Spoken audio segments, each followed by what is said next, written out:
आपका स्वागत है। आप देख रहे हैं एनआईपी न्यूज। सरेनी विधायक धीरेन्द्र बहादुर सिंह पहुंचे लालगंज कोतवाली। मीडिया से रूबरू होते हुए कहा कि पीड़ितों को मिलेगा न्याय। जी आप देख रहे हैं रायबरेली जनपद से NIP news. Report Mohammad Afzal के साथ।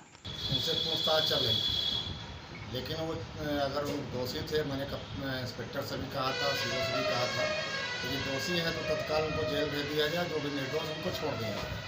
लेकिन पुलिस की लापरवाही रही, उन्होंने 4-5 दिन यहाँ थाने में रखा और वो एक नौजवान की उसमें मृत्यु हो गई।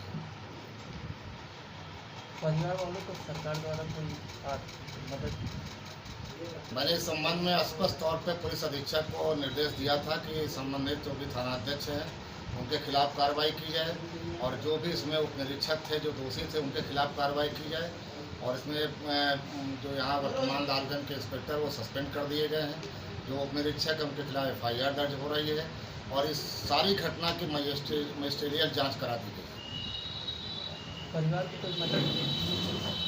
मैंने इस संबंध में जिलाधिकारी से चर्चा की है कि इस परिवार को आर्थिक सहायता जो भी हो सके उतनी मुहैया कराई जाए और इस घटना में जो भी दोषी हैं उनके खिलाफ सख्त से सख्त कार्रवाई की जाए कि दोबारा आइंदा किसी अधिकारी की इतनी हिम्मत न पड़े कि इस तरह करते थाने में।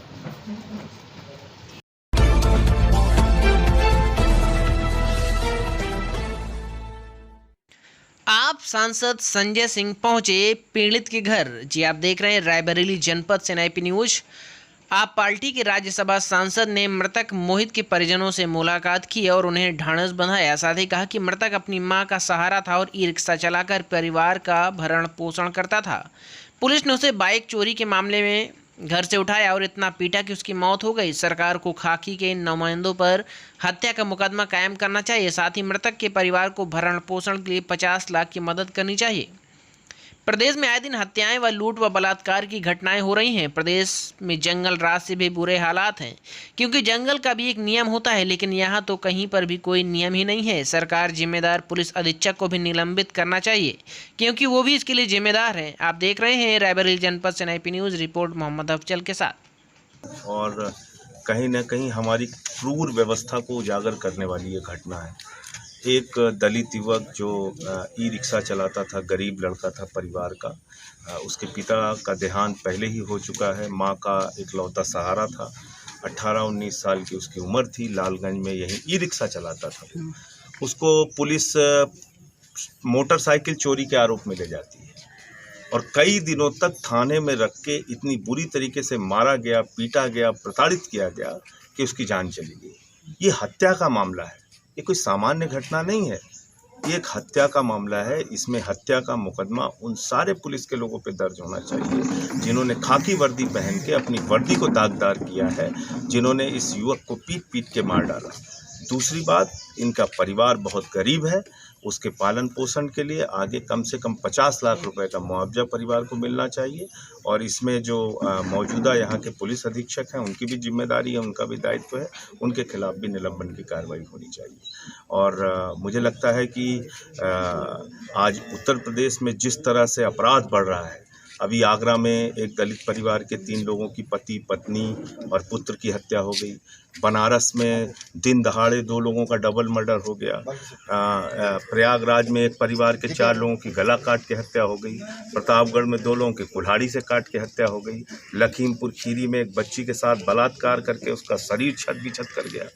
तो मुझे लगता है कि अपराध किसी भी समाज के लिए सबसे बड़ा एक दाग होता है, धब्बा होता है किसी भी व्यवस्था के लिए।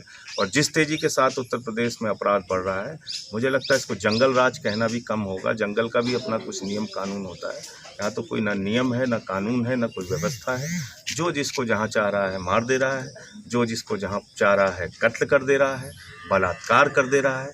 ये घटनाएं होती। एक चलती बस में यमुना एक्सप्रेस वे पे एक महिला के साथ बलात्कार की घटना हो जाती है। तो मैं समझता हूँ कि ये बहुत शर्मनाक स्थिति में उत्तर प्रदेश इस समय पहुँच गया है। बीजेपी गुंडा राज खत्म करने के नाम पे आई थी, आज गुंडों का राज कायम हो गया है।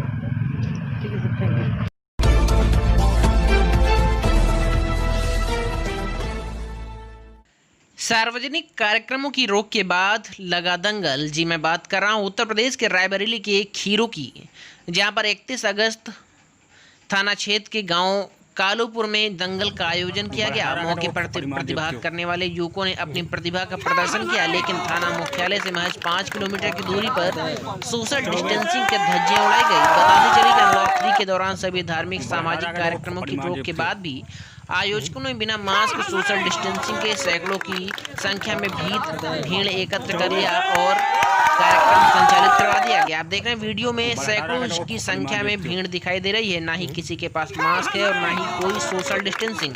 वायरल हो रहा है यह वीडियो जी आप देख रहे हैं खीरो रायबरेली से।